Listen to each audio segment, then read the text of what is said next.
अर्थात दूसरों की सेवा करने से बड़ा और कोई धर्म, कोई और कर्तव्य नहीं है। आधुनिक अमृत भारत ट्रेनें गरीब की सेवा इसी भावना से ही शुरू की गई है। जो लोग अपने काम के कारण अक्सर लंबी दूरी का सफर करते हैं, जिनकी उतनी आमदनी नहीं है, वे भी आधुनिक सुविधाओं और आरामदायक सफर के हकदार है। गरीब के जीवन की भी गरिमा है। इसी ध्येय के साथ इन ट्रेनों को डिजाइन किया गया है। आज ही पश्चिम बंगाल और कर्नाटका के साथियों को भी उनके राज्य की पहली अमृत भारत एक्सप्रेस ट्रेन मिली है। मैं इन राज्यों को भी अमृत भारत ट्रेनों की बधाई दूंगा। मेरे परिवारजनों, विकास और विरासत को जोड़ने में वंदे भारत एक्सप्रेस बहुत बड़ी भूमिका निभा रही है। देश की पहली वंदे भारत एक्सप्रेस ट्रेन काशी के लिए चली थी। आज देश के 34 रूट पर वंदे भारत एक्सप्रेस ट्रेनें चल रही है। काशी, वैष्णो देवी के लिए कटरा, उज्जैन, पुष्कर, तिरुपति, शिरडी, अमृतसर, मदुरई, आस्था के ऐसे हर बड़े केंद्रों को वंदे भारत जोड़ रही है। इसी कड़ी में आज अयोध्या को भी वंदे भारत ट्रेन का उपहार मिला है। आज अयोध्या धाम जंक्शन, आनंद विहार वंदे भारत शुरू की गई है।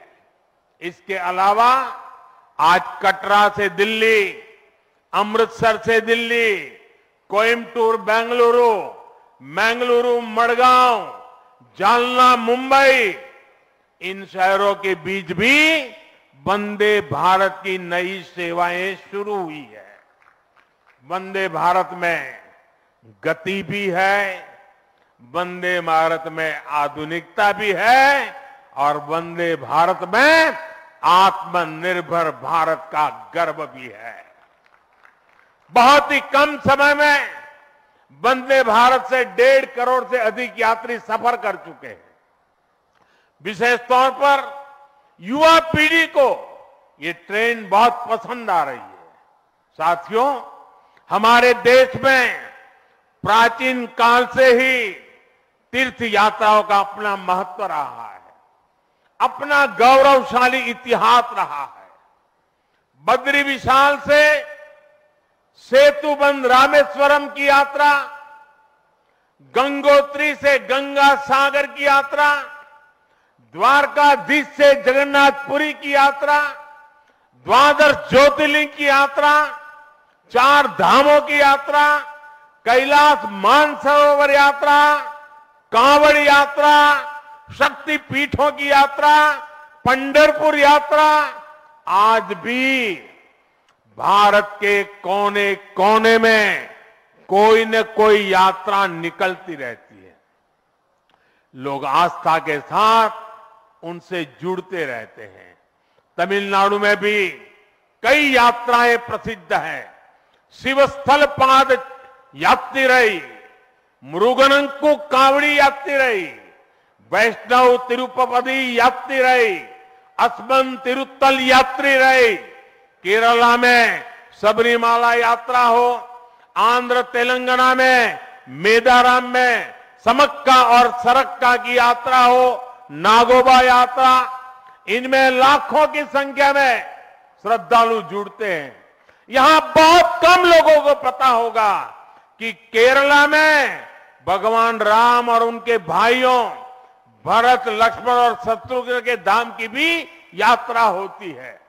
ये यात्रा नालंबम यात्रा के नाम से जानी जाती है। इसके अलावा देश में कितनी ही परिक्रमाएं भी जारी रही है। गोवर्धन परिक्रमा, पंचकोशी परिक्रमा, 84 कोसी परिक्रमा, ऐसी यात्राओं और परिक्रमाओं से हर भक्त का ईश्वर के प्रति जुड़ाव और मजबूत होता है। बौद्ध धर्म में भगवान बुद्ध से जुड़े स्थलों गया, लुम्बिनी, कपिलवस्तु, सारनाथ, कुशीनगर की यात्राएं होती हैं। राजगीर बिहार में बुद्ध अनुयायियों की परिक्रमा होती है। जैन धर्म में पावागढ़, समेत शिखर जी, पालीताना, कैलाश की यात्रा हो। सिखों के लिए पंच तख्त यात्रा और गुरुधाम यात्रा हो। अरुणाचल प्रदेश में नॉर्थ ईस्ट से परशुराम कुंड की विशाल यात्रा हो। इनमें शामिल होने के लिए श्रद्धालु पूरी आस्था के साथ जुड़ते हैं। देश भर में सदियों से हो रही इन यात्राओं के लिए वैसा ही समुचित इंतजाम भी किए जाते हैं।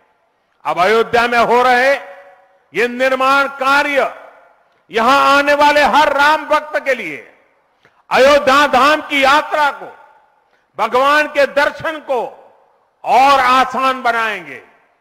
साथियों, ये ऐतिहासिक क्षण बहुत भाग्य से हम सभी के जीवन में आया है। हमें देश के लिए नव संकल्प लेना है, खुद को नई ऊर्जा से भरना है।